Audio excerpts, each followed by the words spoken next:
Technology has taken over the world in these past decades. Its rapid development has made a huge impact on each aspect of life. First, what is communication? Communication is simply the act of transferring information from one place, person, or group to another. Every communication involves at least one sender, a message, and a recipient. This includes our emotions, the cultural situation, the medium used to communicate, and even our location. And of course, with the help of the strategies using tools of technology, it can help us to amplify our message in various forms on the way we want to convey it. We can't deny that despite the cons of technology, the pros help us a lot. It makes the process of communication easier and efficient.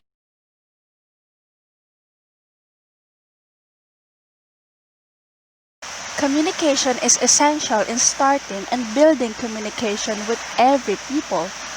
In this way, we can create a world where we are not isolated and still connected. And here are some technology tools that we can use to communicate. Mail, the system whereby messages are transmitted via the post office. Email is a system of sending written messages electronically from one computer to another. Telephones is a system used to send speech or data over distances using a device called telephone. Cell phones. A cellular phone is a telecommunication device that uses radio waves over a networked area. Internet calling are telephone calls made over an internet network where the speech from the caller travels along a network of interconnected computers to reach the listener.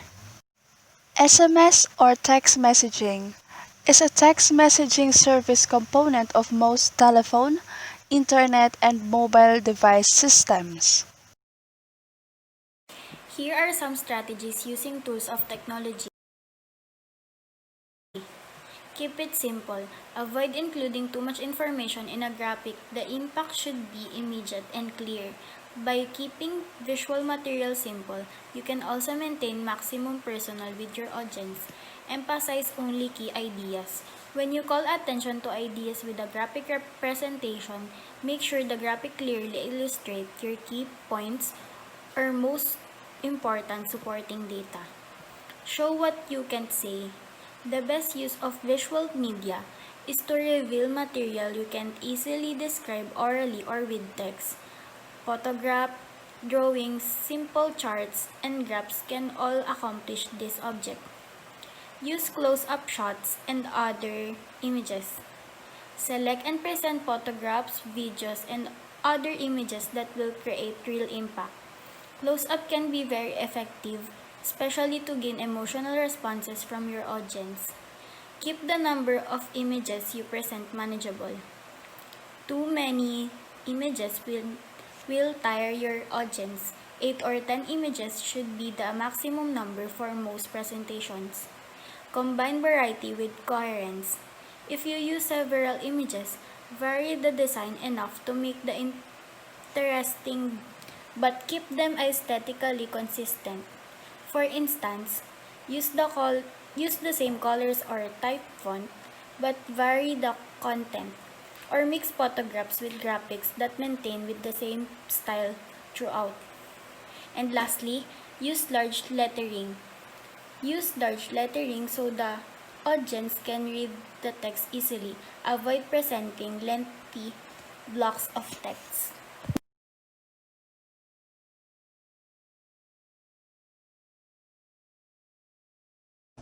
Communications technologies have many positives in how they help us in our daily lives. The technologies I will use as examples, to name only a few, are Skype, Facebook, Twitter and Messenger, and etc. Technology in the regards of communication is highly important as we have integrated it within our society over time. We continuously rely on iPads, smartphones, and computers to interact with others. Technology is more important because it allows communication to be more convenient and in some ways more effective. These technologies in communication allows us to communicate with friends and family from all over the world with messages, voice calls, and video chats instantly via internet access. These technologies have moved from websites and computer programs to mobile application, which allows us even more ways to connect and share our lives even if they are far away from us. We use it in workplace to allow us to communicate with our colleagues. It saves time as well as money.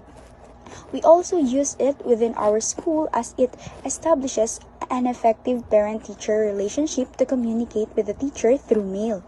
Overall, technology will continue to be an essential part of how we communicate and interact with others. Technology is extremely important in the workplace as a means of communication as businesses rely on it heavily. Technology allows many businesses to expand more quickly by having the proper means to promote. For example, almost every business will have a social networking website such as Twitter that will allow them to give updates to their audience. Businesses also use video conferencing and virtual office technology that has essentially reduced the limitation that were previously set in the business world. You now find many virtual job positions available in companies due to current technology. In addition, technology is important because it can actually boost communication within the workplace, schools, and etc.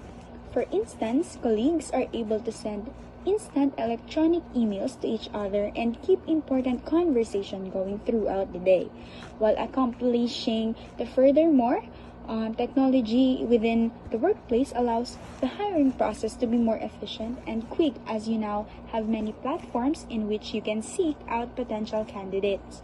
Overall, incorporating technology within the workplace saves time as you can send important messages to colleagues while remaining productive. The workplace saves times as you can send important messages to colleagues while remaining productive. In addition, it will essentially save businesses money as now you can have virtual meetings instead of spending money for travel.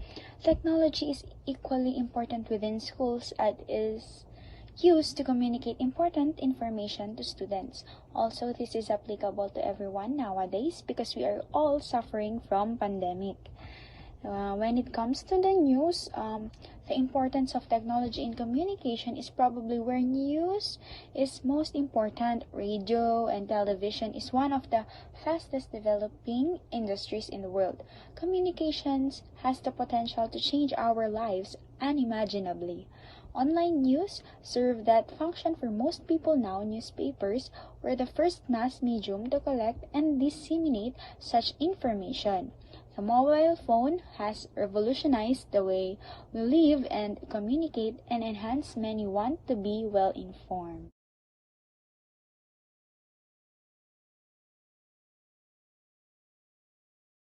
One of its effects is that when there are no barriers in case of situations that you want to send something immediately to someone, may it be mobile phones or emails.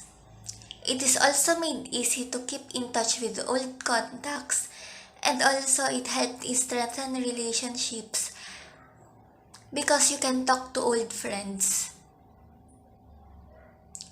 It also brought the world closer and promoted exchange of thoughts whether you're in the other side of the world or just far away.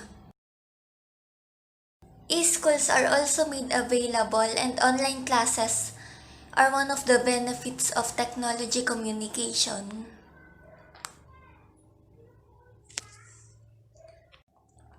Video conferencing or online meetings has played a considerate role in promoting faster decision making.